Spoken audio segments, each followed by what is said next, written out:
All right, go ahead, Rachel. Okay, wonderful. So, hello and welcome, everyone.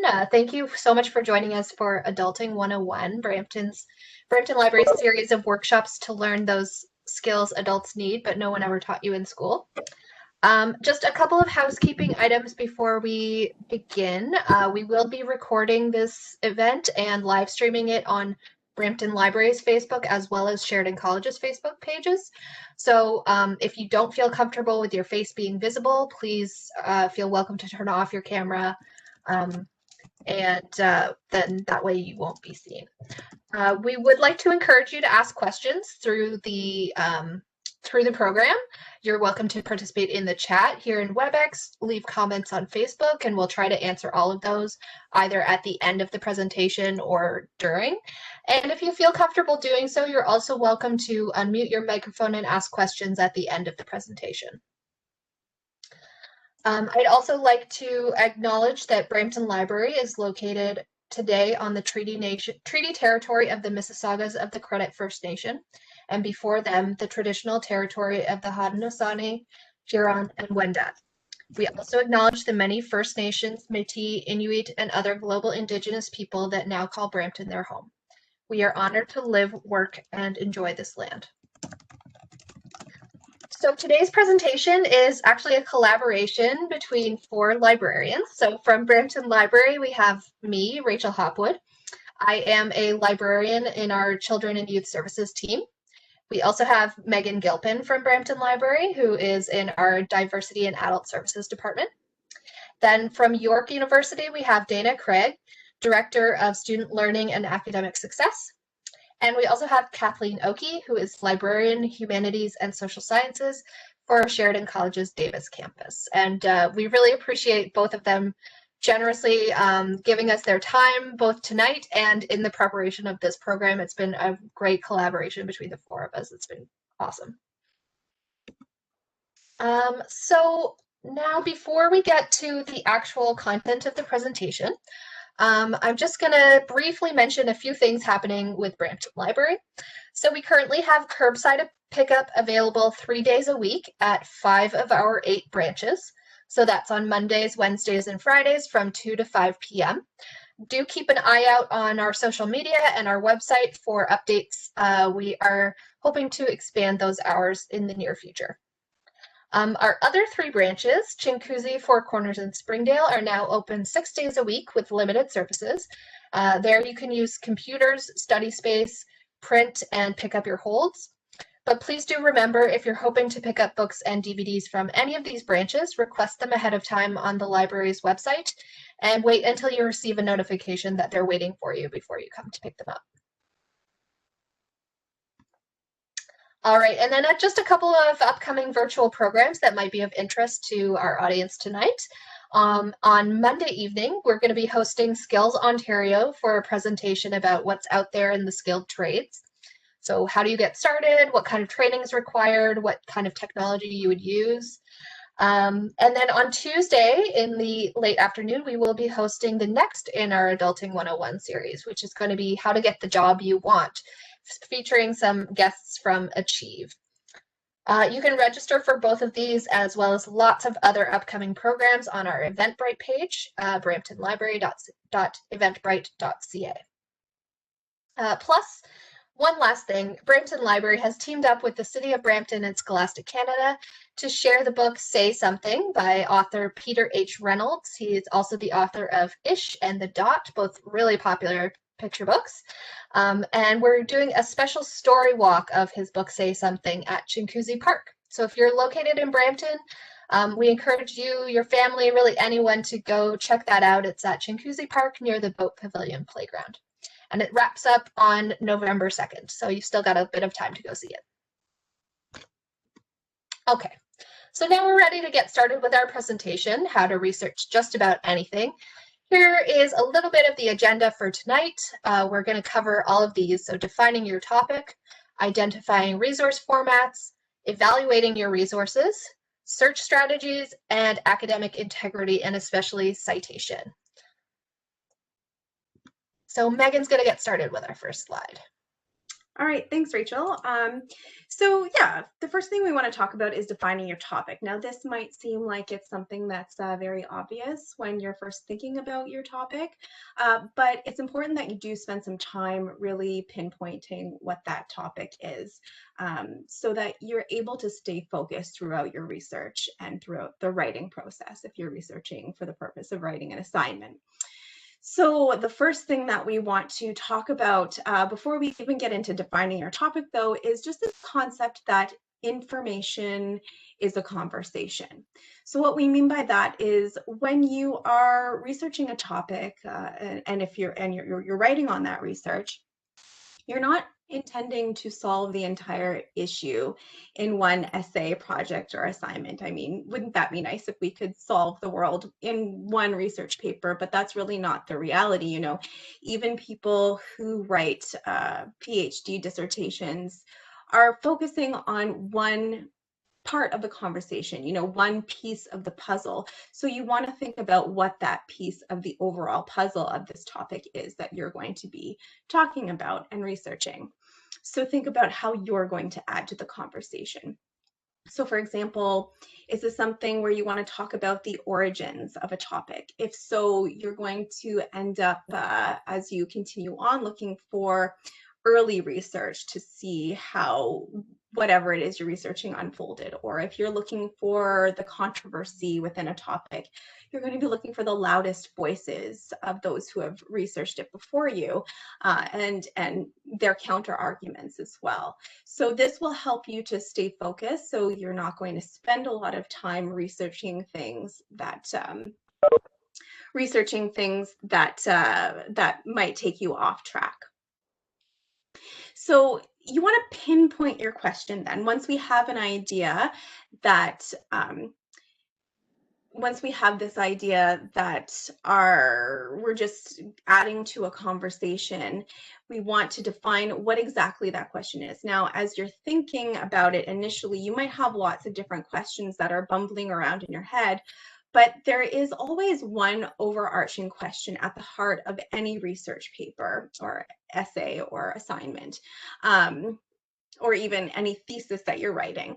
So a helpful tip is to write all of those questions that are going through your head down on a piece of paper or in a document on your computer, and then organize them. See if there are any common patterns among them, or one question that's sort of flowing through them, one string that binds them all.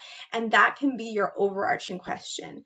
That's not to say that there aren't other questions that are going to come up as you are conducting your research, but this question, you can think of it sort of as an umbrella, and it will be covering all of the other questions that you're thinking of.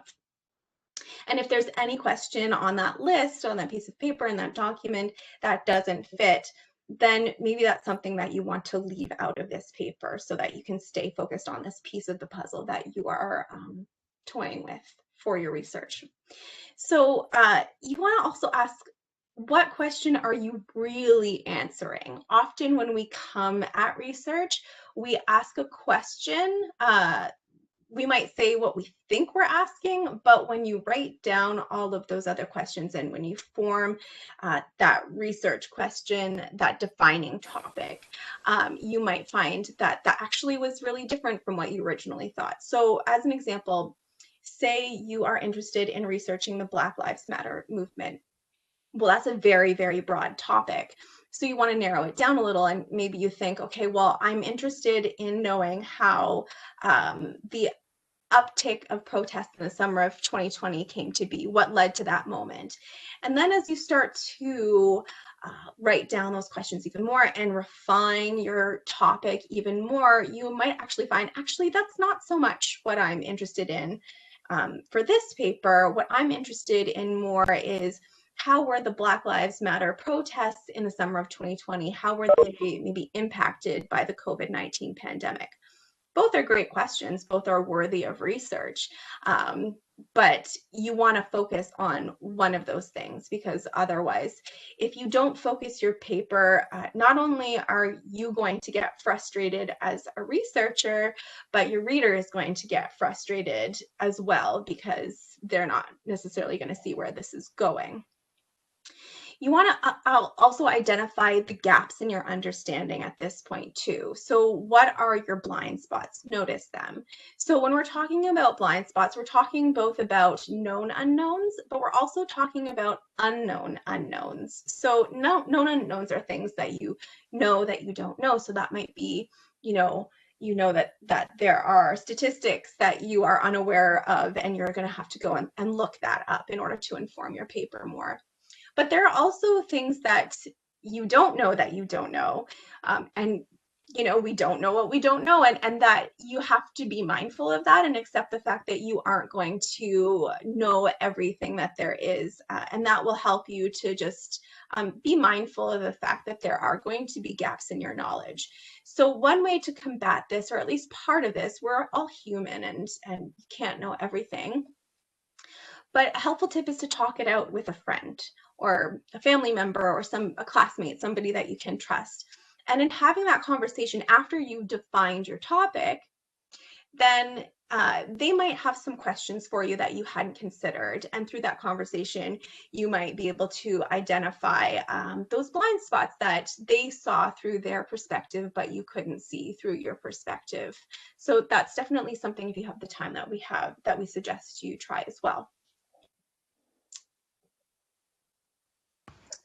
Okay, so I'm going to talk a little bit about information formats. So now that you've defined your research question, that's going to guide you towards what kind of format you need to be looking for.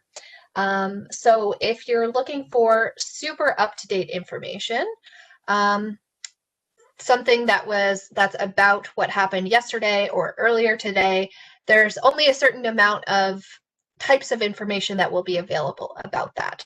So you're going to be looking for news articles and photographs. If you're looking for something a little bit more detailed, something like that happened weeks ago, you'll be able to get information that has more detail about it, but again, it's still going to take a lot of time to produce those things.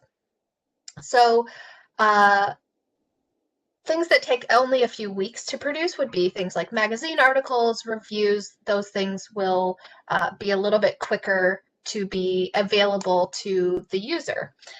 Then you're starting to look at things that take months or even years to produce. So that's things like academic articles, statistical data, and that's because the authors or creators or gatherers of that information have to do a lot more work in order to refine it. So something like an academic article has to go through peer review, editing, all sorts of other processes, and even statistical data it takes time to gather that data and to organize it, and then to produce it in a way that's going to make sense to the user. And then things can even take many years to produce. So books, definitely. In the library world, sometimes we say this thing that as soon as a book is published, it's out of date. And it's sadly true, because a book can only ever capture an exact moment in time.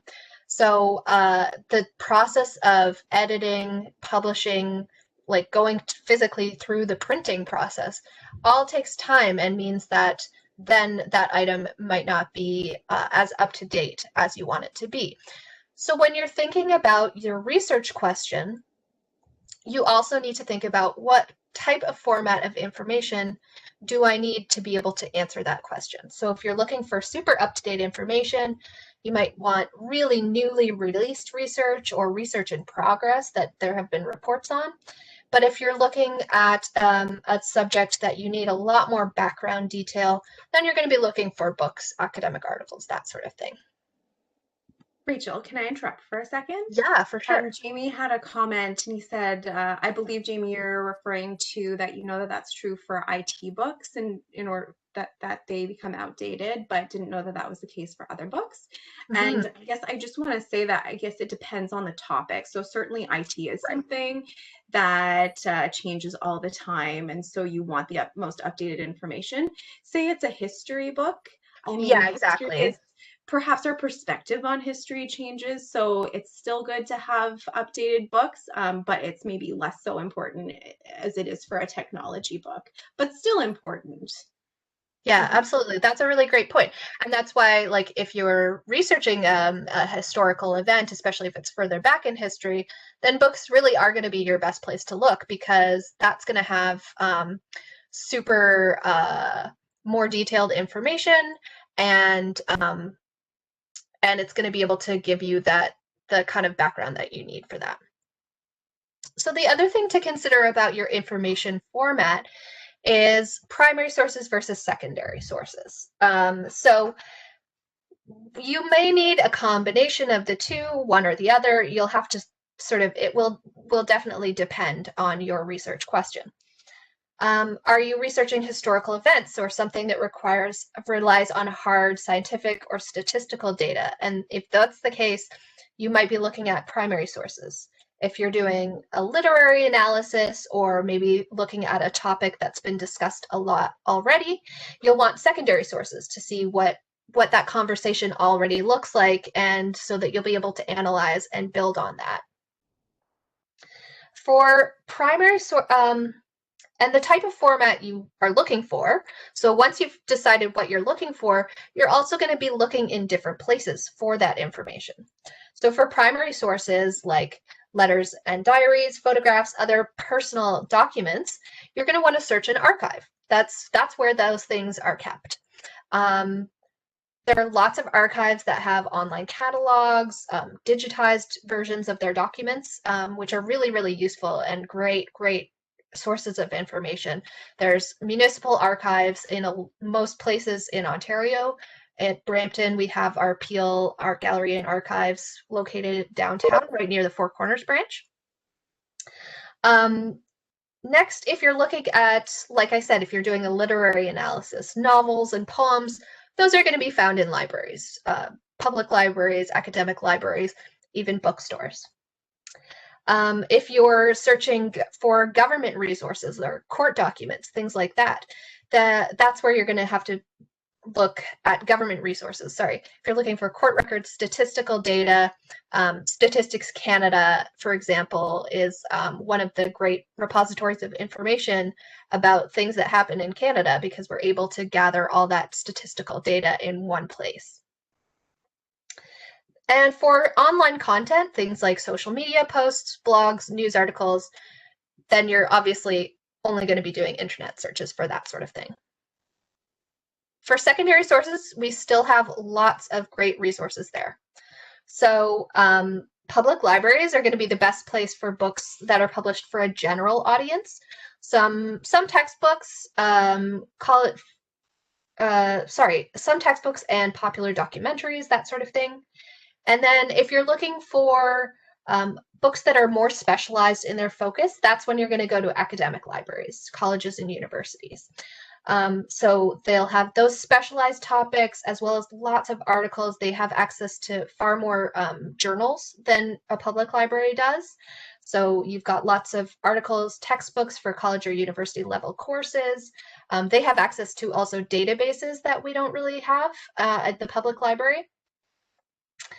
I see there's a question there. Any way to access academic libraries from a public library? The only way usually would be through interlibrary loans. So if there's a book that's available at an academic library, so this is only for books, unfortunately. But if there's a book and we don't have it at the Brampton Library or your other public library system, you can usually put in a request for an interlibrary loan, and then that way the other library system will send you that book and you borrow it just like what you would with your regular library card. Now, correct me if I'm wrong, I don't think interlibrary loans are running at the moment during the COVID-19 period of time. Okay, yes, that's correct. So unfortunately, that has been put in. Oh, okay, they are in Halton Hills. That's great.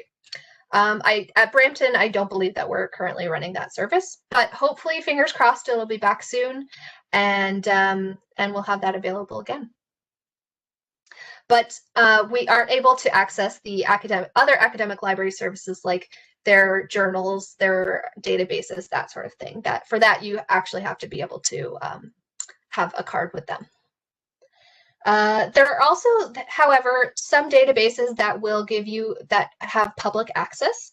So there are databases available through any library system, but there are also these open access ones so that you can search for articles, reviews, analytic essays that have free access to anybody. And there's quite a few of those available.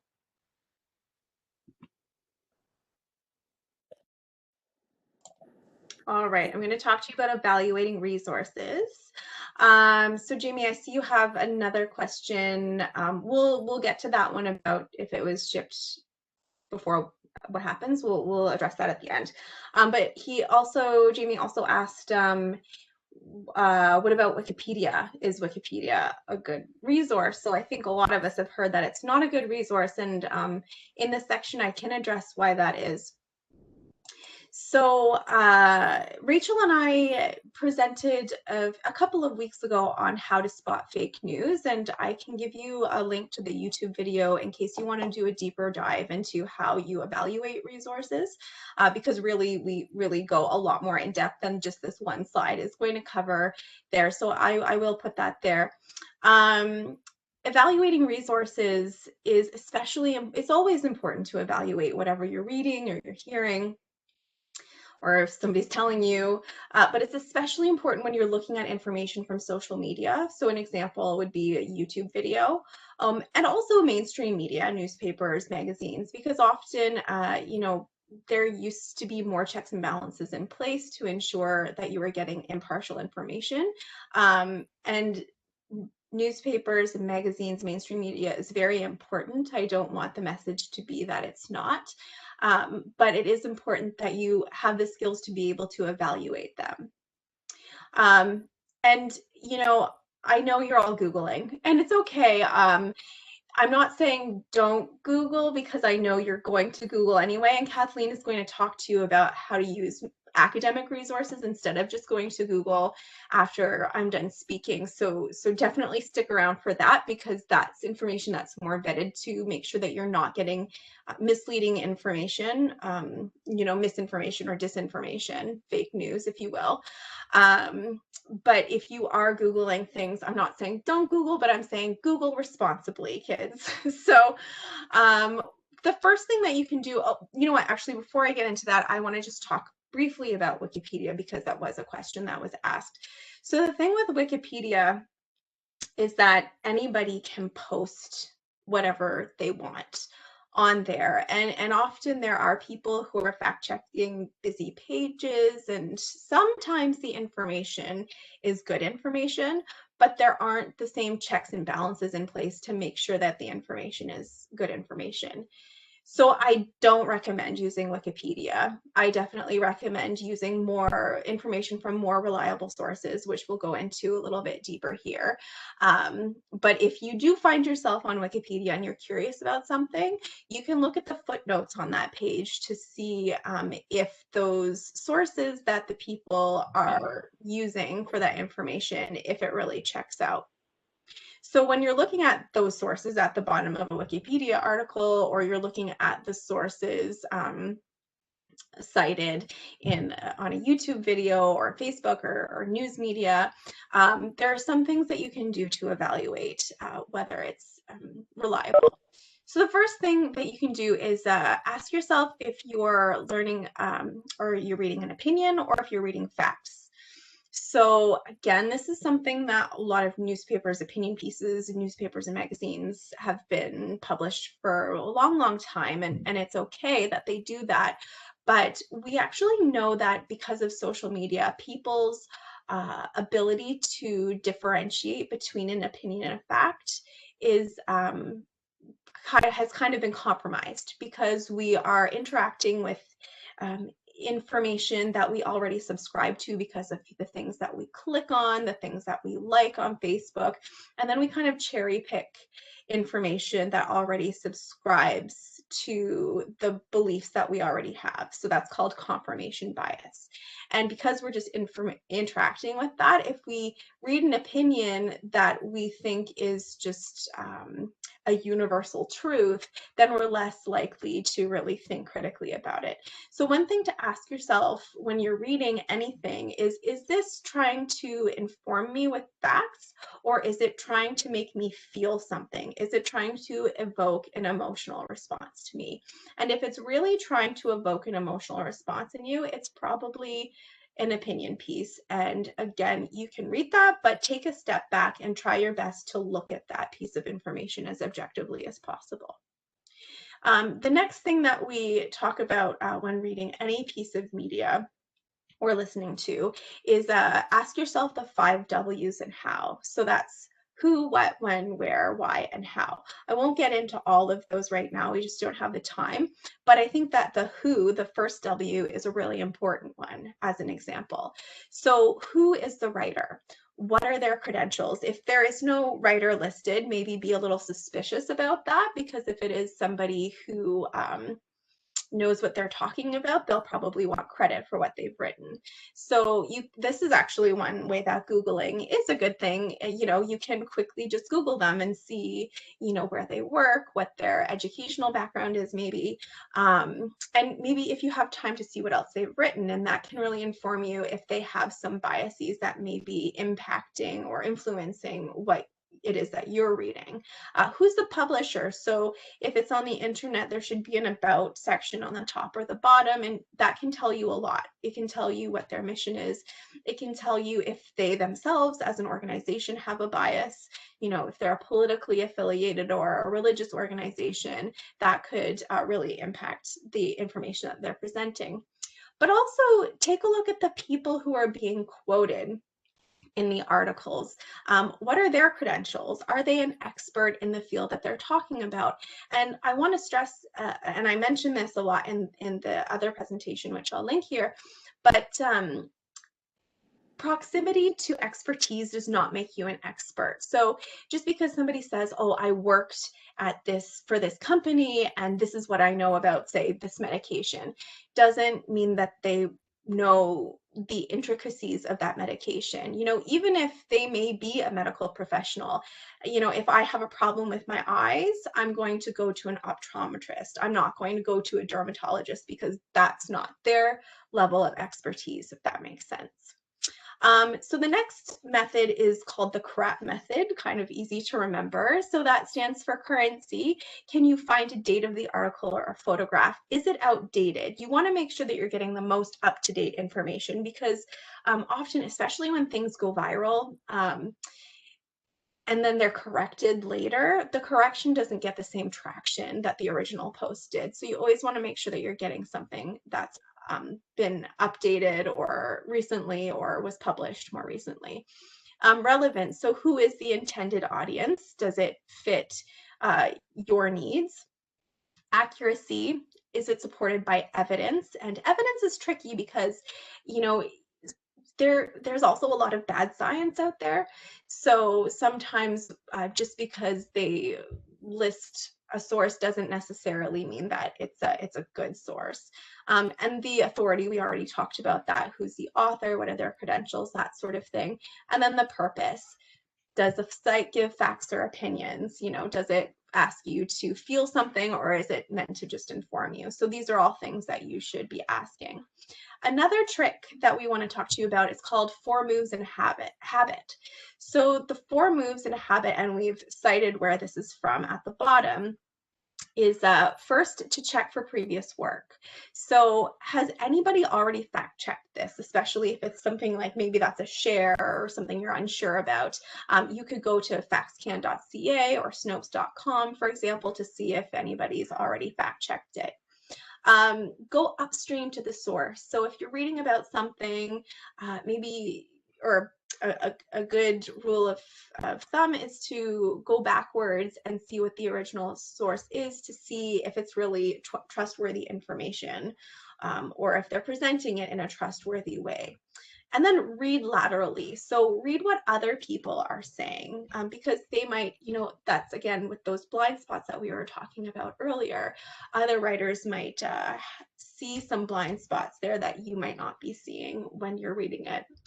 And then circling it back. So if you've gone down a rabbit hole and you're kind of not quite sure how to get back on track, if you go back to the beginning and kind of read through the information again, you'll see it with a more informed perspective that might help you to really evaluate that information better. And the habit is to just check yourself, check your own bias, make sure that you're being as impartial as possible. So I'm going to pass it along to Kathleen now, who's going to talk to you about some search strategies. So hello. Search strategies are going to depend on the type of research that you're doing and what type of resources that you're looking for. You'll have to go to different places to find these things. So if you're doing academic research, generally what's required is journal articles. They're kind of the highest level of authority in the academic world. And that's because a journal article is really a report from researchers. They've gone out and they've done a study. They've maybe looked at a survey, or they've tested a product, or they've compared different products or something like that. They've done some kind of test, and they're just reporting back to the academic community. And before that article gets published, it is supposed to be vetted by other experts in that field, who will make sure that they used good research methods, that they made reasonable conclusions from what they found, and that what they are providing adds to that field of study. So you're doing academic research, journal articles are the epitome. And that's usually especially true for the hard sciences, but even the soft sciences are going to look for that. And of course, books are going to be another really important resource for you for academic resources. And when we're looking at books, we're really hoping to find, or we tend to look for books that have been published by other university presses. That makes them a bit more academic as well. So when we're looking at academic research, our question might be something like, how does social media affect the mental health of teenagers?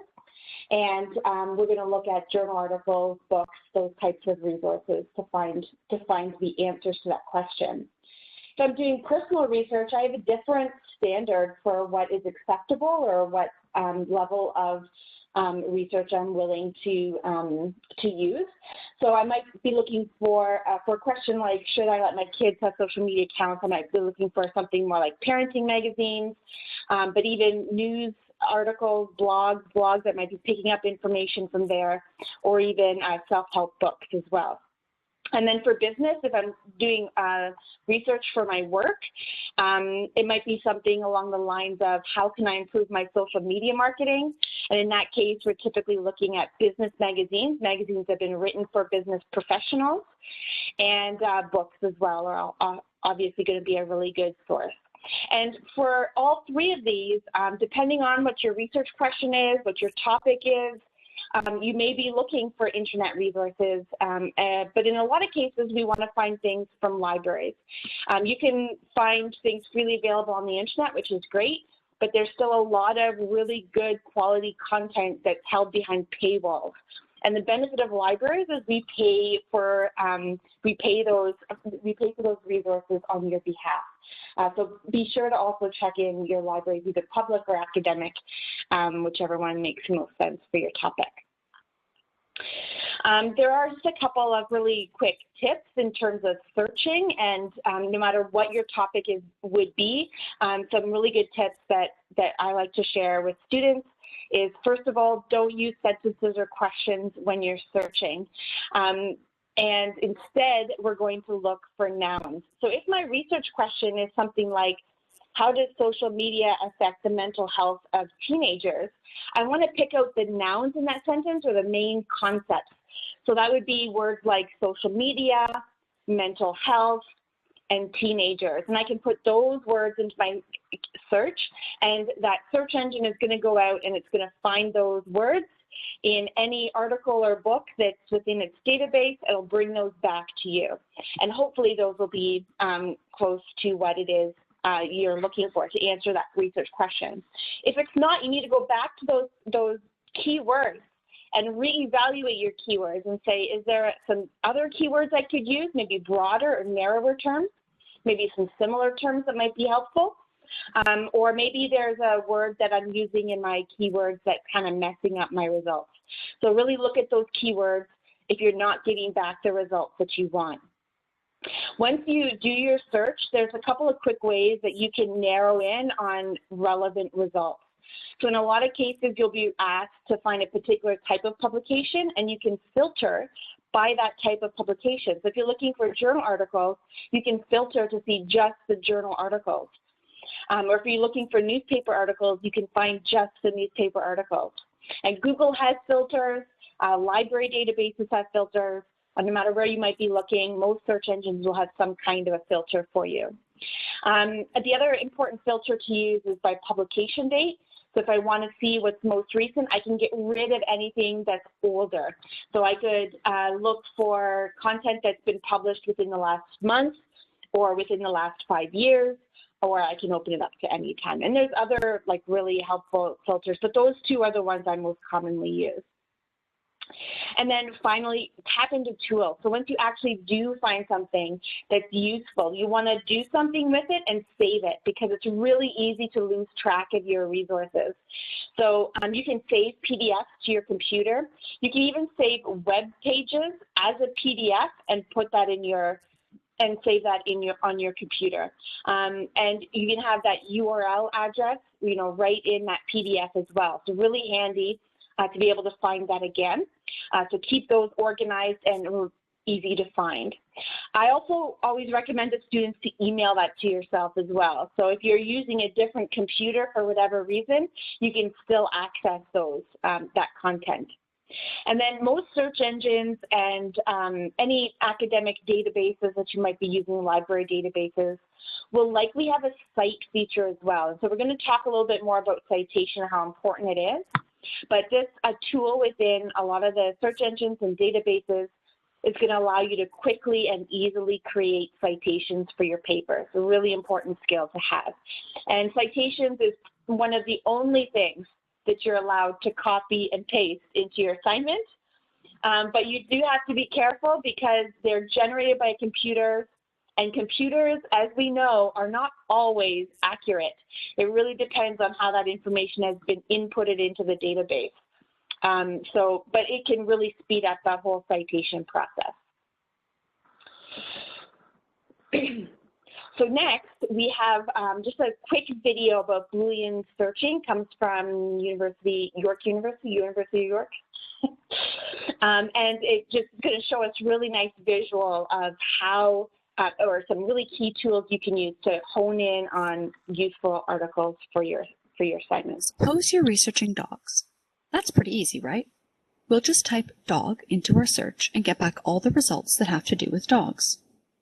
But wait a minute. What if someone wrote a whole article about dogs, but they only used the word puppy? We'd better add that word too. We use or to connect different words that mean similar things. Puppies and dogs aren't exactly the same, but they are the same type of animal. This search will find articles that use the word dog, or the word puppy, or both words. You can use or to add as many words that mean the same thing as you want. For example, we could add canine too. Every time we add another word using or, the red area gets bigger, and we find more articles. But what if we wanted to combine words that mean different things? Suppose you're researching dogs that have been trained for police work. We want articles that are about dogs and the police. We use and to connect words that describe similar things. The police work with dogs, but police officers and dogs are not the same. This search will find articles that use the word dog and the word police, but not articles just about dogs or just about the police. Just like with or, we can keep adding concepts with and. We could add the word drugs, too, to search for police dogs that sniff out drugs. But hang on. Every time we add another concept, the red area where all the concepts overlap gets smaller and smaller. Soon our search might have 0 results. What can we do about this? Well, First, we can take away some words to make the red area bigger. But what happens when we can't take anything else away? Remember or? We'd still be happy to find articles that use the word dog or the word puppy. So let's search for dog or puppy and police. The red area gets bigger. But what if someone wrote an article all about the police and only used the word cop? I think you know where this is going.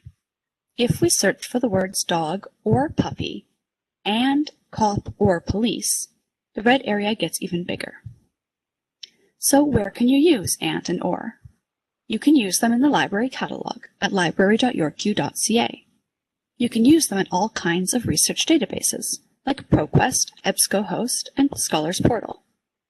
You can even use and or to search Google.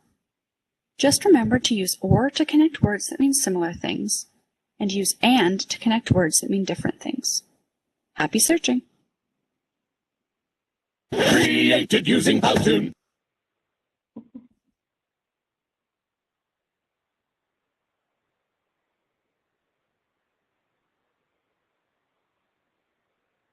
Well, I guess I'm going to take it for, is that okay with everybody hearing me? Oh, good. Okay. And since we just finished talking about doing searches and the idea of citation that Kathleen just talked about, which I think it's, like she said, the only thing that you can copy and paste without thinking too hard about when you have those things that generate citations. I think it's very important to talk about academic integrity. And although it's the last part of our presentation here today, really what academic integrity means and how we should kind of think about it is that it's something that we have to kind of keep in mind from the beginning of our research process. Because academic integrity is just a code of conduct type of thing for scholars, for academics, for your teachers, your professors, your researchers out there, that they have to follow in order to make sure that all the stuff that we talked until right this point in terms of searching the right resources, in terms of getting the right things that have a credibility to them, you have to follow this code to make sure that that increases the value and the legitimacy of our sources that we interact with. And academic integrity happens in school. Of course, it happens. That's the easy one to kind of explain, but it also happens at work.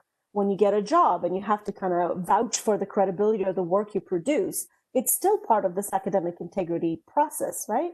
And it happens in everyday circumstances. And really, it comes from a variety of cultural practices and values, but it comes down to these three main things. It means respect for the person who actually produced the information before you. It means trust that you're building for yourself, and that leads into credibility. Because the more you cite and the more you think of academic and you practice academic integrity, the more your credibility will go up. People will look at you and saying, I understand the value of the research that was done because I can see what they cited and the kind of stuff that they interacted with. And I know Wikipedia came up several times in the chat here, and I know that we talked about it before. And it has nothing to do with, like we said, like it exists, it's there. Of course we're going to use it. Of course everybody Googles, right? But it's the idea of, do you trust the source, right? So the more you cite, the more trustworthy and credible you become, right? So if you don't mind moving forward, I would like to kind of next get into what are the things that we do, sometimes unconsciously, that can be in breach of academic integrity practices, right? So when we're in school and we produce some sort of essay or presentation or whatever work we need to produce and we hand it in, there are a couple of things that the person marking that work is going to look for. And I think that a lot of us, when they engage in this type of work, they hear the word plagiarism. And plagiarism is part of academic integrity world and concepts that it can go from cheating all the way to fraud. And obviously fraud is a serious offense, but so is cheating. So is not giving attribution to the person who actually came up with this. So is patch writing, which is a very big concept, and we can talk about it more if we have time. But I want to speed through a couple of those concepts so we have time to discuss and maybe answer some questions that are pertinent to you. But the idea that when you use words or works that somebody else created, and you're using them without proper acknowledgement, even if you do it by mistake, it's still considered plagiarism, right? If you copy and paste right? Just, it's so easy these days. You have a little screen in front of you, copy and paste. Oh, here it is. This is what I said. And like I said, different reasons for people to kind of do these things without thinking about academic integrity. But without giving attribution, you are in danger of, sorry, not you are, you are practicing academic dishonesty, okay? So even if somebody comes to your class or your place of work and they do a speech, right? And you agree 100% with what they said. This is exactly my idea. This is exactly what I want to say. So the idea is that even when that happens, you still should attribute that knowledge to the person that you got it from. So when we move forward to the next slide, we can actually talk about how can you make sure you do follow academic integrity and you're not accused of dishonesty. Well, the easiest way to kind of start this conversation is to say, manage your time. Easier said than done, I understand. But there are other tricks that you can actually get used to when you produce your research to kind of keep in mind, such as keep your draft documents. You do a first iteration of your whatever essay, keep it. So you prove the progression of the development of your topic to whoever needs to see it, right? Remember, there's help. Use your library. I promise we're here to help you. And so use stuff like available services. Use your teachers, right? Go and ask for help, ask for clarification. And the easiest thing to do is cite. If we move forward to the next one, the idea of citation is, it's a, you know, when should I cite? And sometimes I hear this from students saying like, well, if I cite too many sources, then, you know, the professor's going to be unhappy because none of it's my idea. And yes, there is that danger, but when in doubt, cite. Actually, no, just cite, okay? Just cite. It's better to oversight than not to cite, okay? Let's just kind of keep that in the back of our mind. So for example, if you copy and paste a few sentences from a website, okay, it's not a website that you know anything about. And you don't put your citation, is that considered plagiarism? Yes, it is. What happens if you copy and you don't attribute something that's in the public domain, such as Alice's Adventures in Wonderland, right? That's something that's in the public domain, available to anybody. You can just look it up and pick it up and read it. Should you cite it? Yes, please cite, right? When you paraphrase something, and that's where the patch writing comes into play here. So I take somebody's words that I read and I go, I'm just going to mess it up a little bit. I'm going to use some synonyms. I'm going to change the sentences around. I'm done. That's paraphrasing. Cite your paraphrasing, right? So they're your words, but the idea came from this particular person, okay? So when in doubt, cite all the time. So please move forward. And we're just going to talk a little bit about tools that we have available to us. So when we talk about citation, you have to make sure that you know your citation style. There are many of them out there, like insane amount of number, like whatever. The most common ones are APA, MLA, Chicago, and these are just acronyms of citation styles that you would be required to use. And the idea of using a citation style is just so you can be consistent, right? There are different rules for each one of them. And the best site to learn about citation style is actually OWL Purdue. And it's a link there. I know that you will have access to this particular source, so you can click on it. But then there are other tools such as Zotero and EasyBib, and even in Google Docs, you can have those citation tools. I'm not sure if it's ready to go yet, or they're still in the testing sites for that.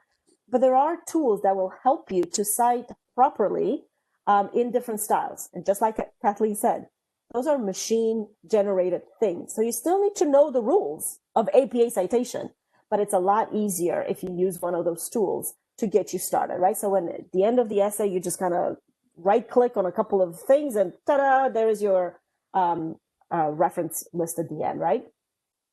You still have to know the rules though. So remember OWL and then all kinds of tools that are available to you. And then the next slide that we have in our presentation really talks about, well, what happens? Because life happens. Life is much more hectic than just, oh, let's plan and think about it and all that, which is all good. And we all start with good intentions. But at some point you go, oh my God, the thing is due in like 2 hours. What am I going to do now? And there's this saying that says, when is the best time to plant a tree? Well, the best time is 20 years ago, but the next best time is right now. So when you realize that you have something due and maybe you procrastinated, maybe you forgot about it, whatever the idea is, just think about what can you do next, right? Well, if you can ask for an extension, there's no need to panic without trying that or trying some sort of managing that aspect of the due date. But the other thing that you can do is start now. And at the beginning, we talked about the idea that your research can be very focused. So you're not going to solve the problems of the world, right? You're just going to write about one thing. So focus on that particular idea that you need to search and start. Ask for help. Remember the whole library thing? Use us, okay? Manage your time, and very, very important. Don't cheat. Cite. See how that kind of went? And just to kind of put a nice little bow at the end, yeah, applies to global warming. Thank you for that. If you go to the next slide, just to kind of finish with a little bit of encouraging perspectives there. I know we're talking about public libraries and academic libraries and all of that sort of stuff, but in reality, access to information is there for you to kind of explore, right? So in terms of academic libraries, we do have our library catalogs are online all the time. So for example, for York, you can go to the York Library website. You can start typing in our search boxes. You have guides, you have instructions on how to use everything. And some of those articles and some of those books are open source and you will be able to use, right? We also have other tools such as Spark, which is stands for Student Papers and Research Kit. So that is a way for you to approach research in general, right? So use it. Spend a couple of hours with it, understand what it's telling you, and then you're going to be a little bit of a better researcher than before. Okay, so I think I'm going to stop because I want the others to kind of chime in at the end too.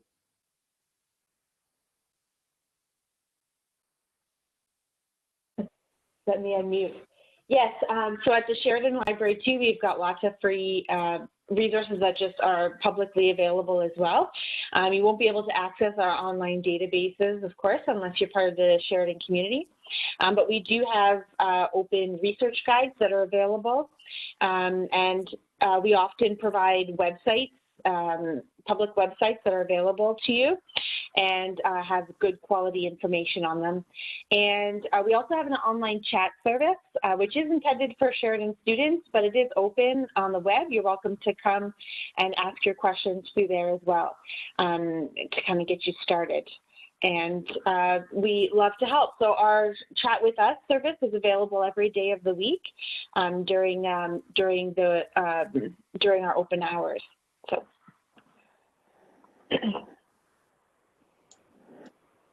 Sorry, Rachel, before you go on, a question for Dana just came through the Facebook live stream. Sure. And it's, do you have to be a York student to access your online resources? So the ones that are paid resources, yes. However, when we're going to open, because we're all going to be back in our libraries eventually, you can also, as a community member, you can just come in, get a day guest account, it's called. And with that guest account, you can use any of the computers in the library to access the online resources that are only for York community. So you have to physically be on campus to get that IP address identification. So most of the online resources are available to the community like that. Otherwise, anything that's identified as an open access, anybody can access them. Is that okay? Awesome. I'll briefly mention some of the things we have available through Brampton Library. So we have obviously our digital library. So we have books, newspapers, magazines, databases, all available for free with access to the website. You can apply for an online library card for free and get access to any digital resources almost immediately. So that's a really amazing service. With an online library card, you won't be able to put books on hold to go pick them up at the library, but it's basically just an email process to be able to upgrade to a physical card, and then you'd be able to do that very soon, which is really amazing. We also do have, unfortunately, we don't have live chatting available like academic libraries do, but we do have an Ask a Question. So this is a way for you to email with a librarian. It could be a research question. It could be just a question about library services. We really do have anything you're welcome to ask us. And we also have a Help Us Find a Good Book feature. So that's what we call Reader's Advisory. So if you're looking for books on a certain topic, or you're just looking for a great book to read next, we have a form you can fill out for that on our website, and it's a really awesome service, and you're interacting with a person, so they will actually be the one doing that research, finding you those books, and sending you a really great list, which could be ebooks, it could be physical books, it's really whatever you're looking for. Oh, we had a follow-up. Is the guest pass free, or is there a cost associated for the day pass? At York University, it's free. Yeah. You have to present an ID so we can get your name, and then you get the guest pass. Available for 24 hours. Awesome. Okay. So that's all we have for the meat and potatoes, the content of our presentation, but we have some time available for questions if anybody else has any questions they'd like to ask. Whether it's about your research project that you're working on right now, or just generally about libraries, we're all happy to chat for a bit. I'm just reading back through the chat box. Oh, the person on Facebook said, "Thank you, Dana." Oh, you're welcome. Hope to see you soon. I think that's it for our questions. Just scrolling through. Yeah, we just got some thank yous, and I think that's great. Thank you, everybody, for your questions throughout the presentation and for your engagement. And if anybody's watching this recording after the fact, either if you're watching the recording, it will go up on YouTube, or you're looking at the Facebook live stream afterwards, please feel free to reach out to us. You can leave a comment and we'll get back to you. We're always happy to help, but yeah, as Dana said, use us. We're here to help you. This is our job. So or a big part of our job is to help you with your research. So please don't hesitate. It's always such a highlight when somebody comes to you with like a real juicy research question, and you have to it takes you end up having to oh, I'll take your email address because this is going to take a long time and I'm going to get back to you. It's so exciting. It's like a puzzle to solve. It's great. We love it. We went into this because we're nerds who love this type of stuff. So, yeah. Okay. All right. Cool. Well, thanks, everybody. Thank you. Guess we'll sign off, and until next time. And Rachel, did you mention Adulting 101 on Yep, coming up on Tuesday, our next Adulting 101 session is how to find a job you want. Yeah, hope to see you all there. Bye, everybody. Bye. All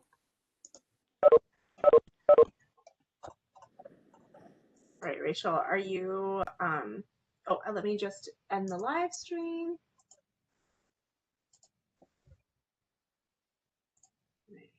Stop recording.